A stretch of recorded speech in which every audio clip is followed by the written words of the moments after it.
আমরা যদি নিয়ম মেনে ফর্মটা ভর্তি করে স্যাম্পলগুলো জমা দিতাম তাহলে কেউ কিচ্ছু করতে পারতো না।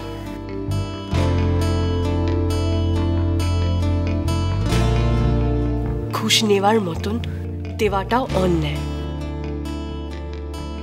আমরা ঘুষ দিয়ে ওই লোকটাকে প্রশ্রয় দিয়েছি।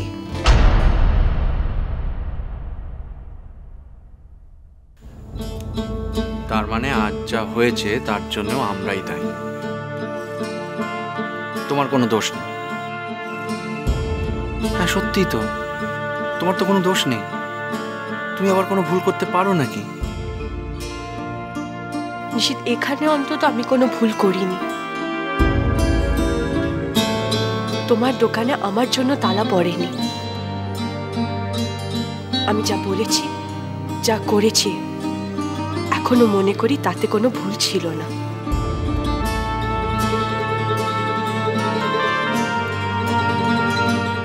নিশিত, চিরকাল আমি বাবা মায়ের কাছ থেকে এই শিক্ষাই পেয়েছি, অন্যায় যেমন আমরা করব না, তেমনি অন্যায়ের সঙ্গে আমরা থাকব না।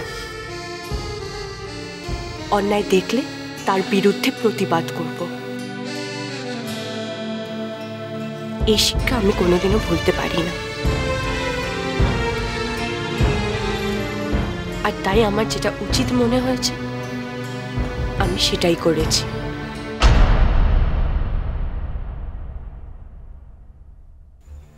তার মানে তোমার বাবা মা তোমাকে যা শিক্ষা দিয়েছেন সেটাই তোমার কাছে সব। তুমি সে শিক্ষা, সে কথা অমান্য করতে পারো না, তাই তো? তোমার কর্তব্য, তোমার ধর্ম হলো তোমার বাবা মার কথা পালন করা। খুব ভালো উষসী। আর আমি মানছি তোমার মতো মেয়ে যে কোনো বাবা মায়ের গর্ব। কিন্তু উষসী, তুমি এখানে কারোর মেয়ে হয়ে আসনি।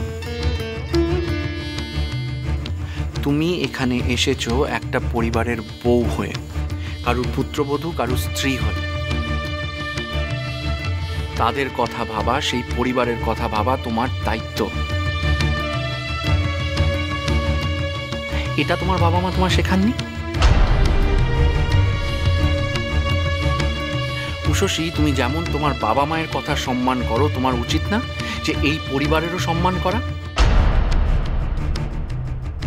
এখানকার শিক্ষা, এই মানুষগুলোর বিশ্বাসকে সম্মান করা? কিন্তু তুমি কখনো সেটা করেছো কি?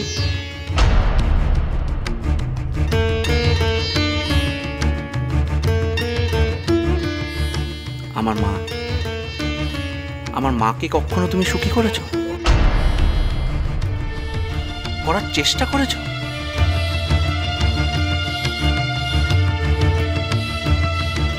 করনি।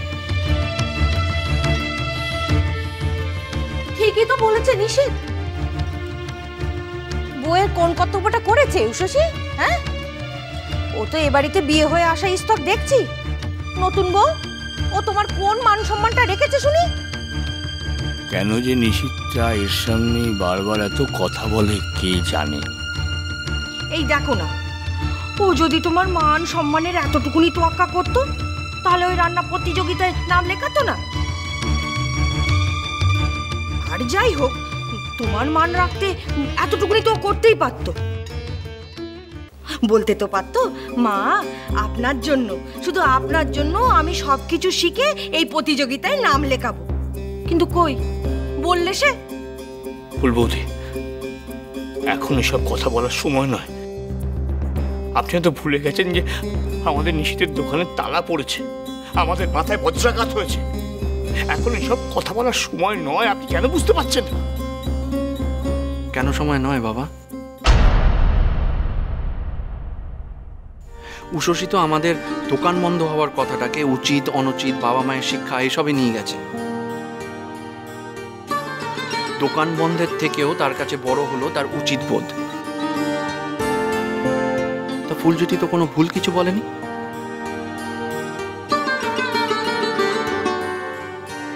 উষসী, ফুলজ্যোতি যা বলছেন তাতে তোমার উচিত বোধে কি মনে হয়? এখন এ কথার মানে? কেন কেন মানে নেই কেন? ও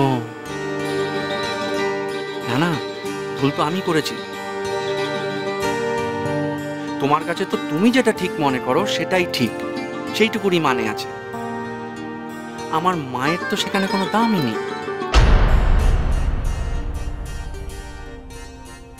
কি অবুঝের মতো কথা বলছিস নিশিত? অবুঝের মতো না বাবা, আমি ভুল কি বলছি? উষসী, তুমি তোমার বাবা মায়ের জন্য এত কিছু করতে পারো। তাদের সম্মানের জন্য তুমি তোমার দাদার কাছ থেকে ব্যাংকের কাগজ নিয়ে আসতে পারো। মাথা ঠান্ডা করে সবকিছু ভেবে চিন্তে তুমি এত কিছু করতে পারো, কিন্তু আমার মায়ের বেলায়, আমার মায়ের জন্য কিছু করতে পারো না কেন? শান্ত বাবা,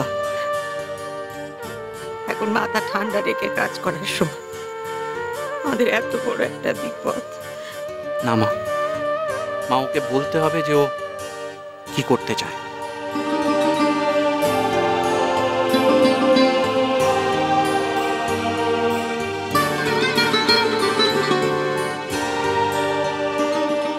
বেশ, এতে যদি মায়ের সম্মান বাঁচে তাহলে এই প্রতিযোগিতায় আমি অংশ নেব। এটা যদি আমার সব দায়িত্ব পালনের মাপকাঠি হয়, তুমি যদি খুশি হও, আমি নাম দেব।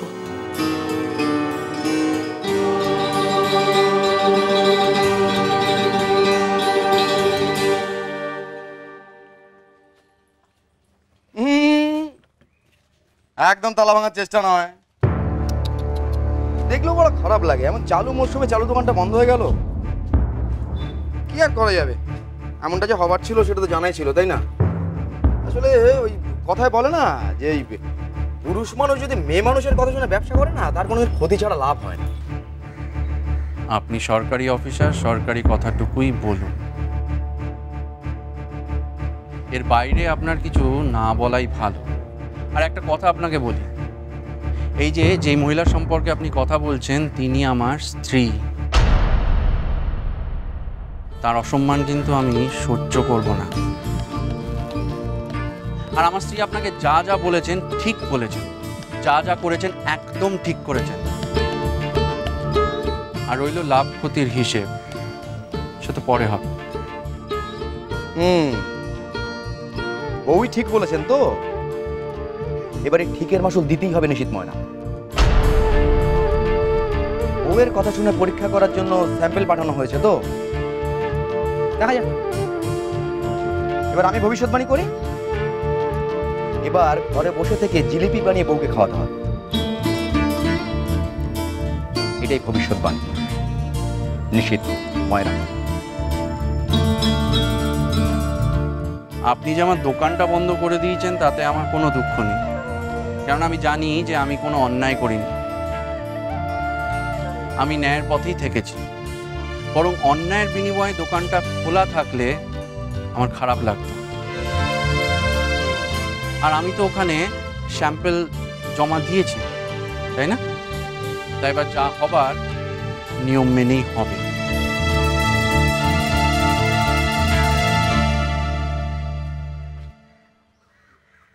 আর একটা কথা স্যার, এই যে আপনি আমার দোকানটাকে এভাবে বন্ধ করে দিলেন, এটা নিয়েও আমি কিন্তু সরকারের কাছে নালিশ জানাবো আপনার নামে, আমার স্ত্রীর সাহায্য নিয়ে। তো বলছিলাম, এবার আপনি আপনার নিজের ভবিষ্যৎটা নিয়ে ভাবুন একটু।